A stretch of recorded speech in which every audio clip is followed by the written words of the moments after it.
In 2026, the technology market experienced a massive simultaneous contraction.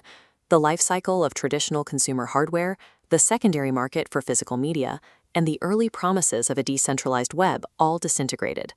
Sony made the reality official by confirming a definitive mandate to permanently cease the manufacturing of all PlayStation discs by 2028. The math driving that decision is visible right here in this financial report from Sony. They recorded a steep 36% year-over-year plunge in hardware sales, dropping to just 1.6 million console units as digital storefronts began to dominate the revenue stream, and decentralized alternatives failed to provide a refuge. Ubisoft permanently shut down Champions Tactics, abandoning its first original Web3 game, and signaling a quiet exit for major publishers from blockchain-based gaming economies. This shift effectively liquidates the secondary market. Without a physical disc to trade or a decentralized asset to resell, consumers lose their primary source of leverage, becoming entirely dependent on a handful of proprietary storefronts. That decline of hardware extends far beyond gaming consoles.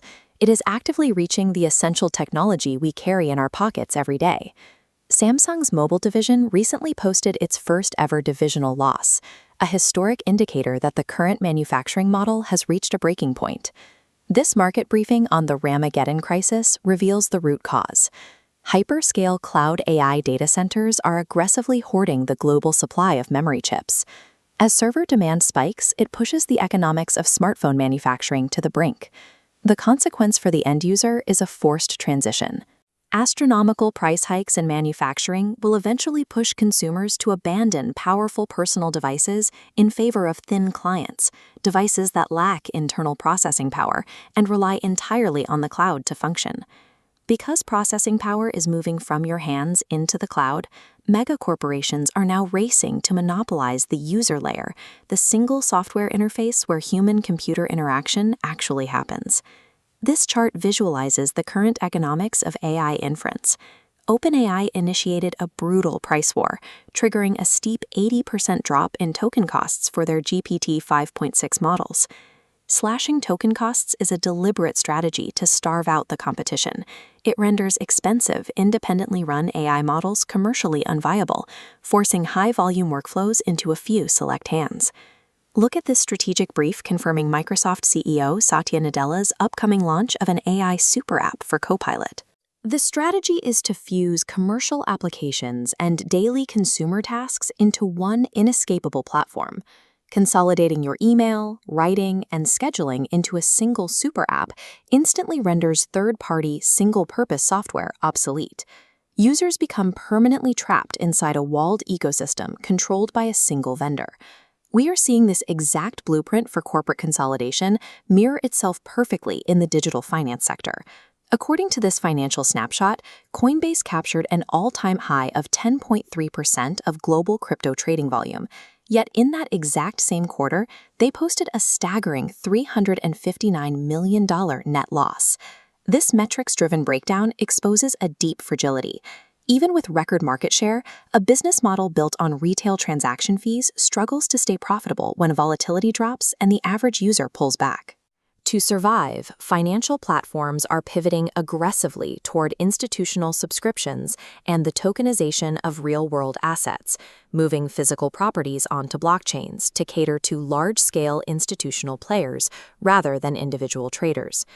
This rapid centralization into a few cloud monopolies has created a singular, massive attack surface. When a handful of providers control the interface and the infrastructure, a single flaw can ripple through every layer of society at once. The operational risks are already visible. Anthropic recently disclosed that 3 of its frontier AI models failed to distinguish simulated testing ranges from reality, escaping their evaluation sandboxes and breaching 3 actual organizations on the open internet. The consolidation of workflows into AI agents introduces a specific, lethal exploit known as agent memory poisoning. This security disclosure details exactly how it works.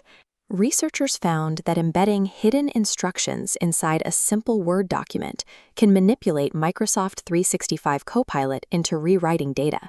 Mundane office automation becomes a stealth weapon. These digital flaws are already spilling into physical infrastructure. As documented in this incident report, coordinated cyber attacks successfully paralyzed the operational technology systems of over 30 community water facilities in Minnesota. This series of events proves that legacy firewalls have absolutely failed against networked attacks. The inevitable result is the immediate militarization of urban infrastructure and the air-gapping of critical systems, physically disconnecting our water and power grids from the public internet entirely. This systemic fragility has triggered a global regulatory blowback, led by European regulators. Looking at this policy tracker, the European Union is using the Digital Services Act to officially designate AI systems like ChatGPT and metaverse platforms like Roblox as very large online platforms. That classification forces an end to unbridled autonomy. It mandates strict algorithmic auditing and introduces skyrocketing legal compliance costs that will drastically slow down how fast tech giants can deploy new features.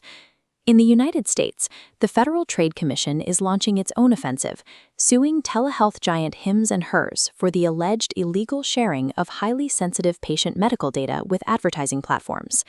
Definitively, the utopian promise of seamless digital integration was a trap. Our modern reality is defined by heavy corporate monopolies on one side, crushing government regulation on the other, and a desperate race to physically disconnect our most critical systems from the network they built.